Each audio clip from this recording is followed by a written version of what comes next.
एक द्वीप पर एक छोटी लड़की अपने माता पिता के लौटने का बेसब्री से इंतजार कर रही है। जब वे आते हैं तो वे अपने साथ एक नवजात शिशु को लेकर आते हैं। माँ अपनी बेटी मैरी से अपने नए छोटे भाई चेयन का स्वागत करने के लिए कहती है। मैरी के चेहरे पर खुशी की चमक आ जाती है जब वह अपने भाई को बधाई देते हुए चूमती है, जिससे वह आश्चर्यचकित हो जाता है। वह अपना परिचय देते हुए कहती है, स्वागत है शायन, मैं तुम्हारी बड़ी बहन हूँ, जिससे उसके चेहरे पर एक प्रसन्नता भाव आ जाता है। 3 साल बीत जाते हैं और मैरी जोश से दौड़ती हुई दिखाई देती है, यह घोषणा करते हुए कि उसने दौड़ जीत ली है। प्रतियोगिता से थकी हुई शायन टिप्पणी करती है कि वह कितनी तेज है। मैरी गर्व से जवाब देती है, बेशक मैं तेज हूँ, आखिरकार मैं बड़ी बहन हूँ। उनके पिता आते हैं और मैरी उनका गर्मजोशी से स्वागत करती है। उसके पिता प्यार से उससे कहते हैं कि वह पहले की तरह ही होशियार है। शायन भी अपने पिता का अभिवादन करता है, जो विश्वसनीय होने के लिए उसकी प्रशंसा करते हैं। हालांकि शायन विनम्रता से जोर देता है कि मैरी भरोसेमंद है। मैरी मजाकिया तौर पर सहमत होती है, लेकिन मन ही मन सोचती है कि शायन वास्तव में भरोसेमंद है। वह इस बात की प्रशंसा करती है कि वह किस तरह से उनकी माँ की मदद करता है। अब वह बिस्तर गीला नहीं करता और कभी कभी तो किसी वयस्क की तरह गहरे विचारों में डूबा हुआ भी दिखाई देता है, जिससे उसके मन में थोड़ी ईर्ष्या पैदा होती है। बाद में चेयन को कुछ जादुई मंत्र पढ़ते हुए देखा जाता है। मैरी मानती है कि वह किसी नाटक का अभ्यास कर रहा है और अपने छोटे भाई की यादों पर हंसती है। रात के खाने के समय एक शांत पल के दौरान चेन अचानक अपने पिता से पूछती है कि क्या राक्षस वास्तविक हैं। पिता इस सवाल से हैरान होते हैं, लेकिन पुष्टि करते हैं कि राक्षस होते हैं। वह चेन को चेतावनी देते हैं कि वह कभी भी द्वीप न छोड़े, इस बात पर जोर देते हुए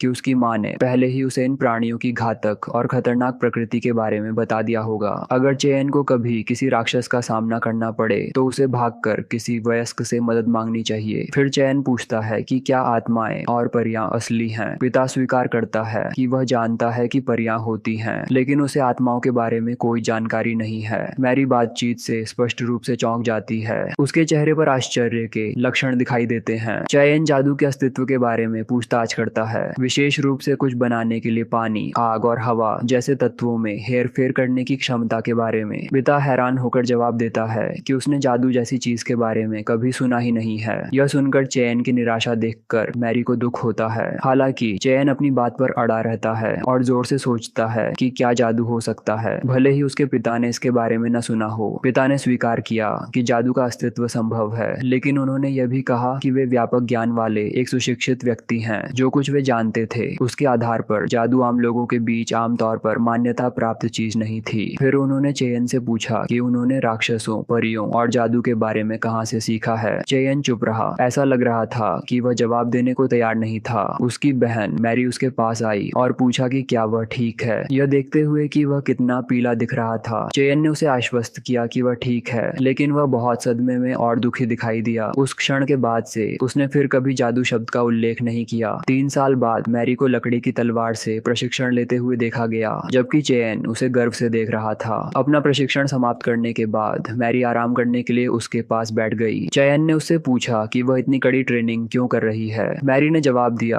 कि उसकी बड़ी बहन होने के नाते वह कुछ होने की स्थिति में तैयार रहना चाहती थी, ताकि वह उसकी रक्षा कर सके। चेयन ने पूछा कि वह उसे किससे बचा रही है। उसने समझाया कि यह राक्षसों, आत्माओं या किसी अन्य खतरे से हो सकता है। मैरी ने उसे आश्वस्त करते हुए कहा कि उसकी बड़ी बहन होने के नाते यह उसका कर्तव्य है। उसने स्वीकार किया कि हालांकि यह उसके लिए कभी कभी मुश्किल होता था, लेकिन वह इसका आनंद लेती थी, क्योंकि इससे वह मजबूत बनती थी और उसकी रक्षा करने में सक्षम होती थी। मैरी ने कहा कि हालांकि वह बहुत होशियार नहीं थी, लेकिन वह शारीरिक गतिविधियों में उत्कृष्ट थी। चेयन को आखिरकार समझ में आ गया कि उसकी बहन इतने समय से इतनी लगन से ट्रेनिंग क्यों कर रही थी। जैसे जैसे रात होती गई, मैरी ने अपनी ट्रेनिंग जारी रखी। उसकी एक सहेली आई और उसने टिप्पणी की कि मैरी कितने समय से अभ्यास कर रही है। उसे आश्चर्य हुआ कि वह बोर नहीं हुई। मैरी ने अपनी सहेली की टिप्पणी को खारिज कर दिया और उसे अभ्यास के लिए आमंत्रित किया। उसकी सहेली ने मना कर दिया, ये कहते हुए कि वह अपने दादा की मदद करने से बहुत थक गई है। फिर सहेली ने चेन के बारे में पूछा, यह जानने की कोशिश करते हुए कि क्या वह अभी भी घर पर रह रहा है और हमेशा की तरह पढ़ाई कर रहा है। मैरी ने इसकी पुष्टि की और उसकी सहेली ने टिप्पणी की कि कैसे अलग अलग चीजें हैं।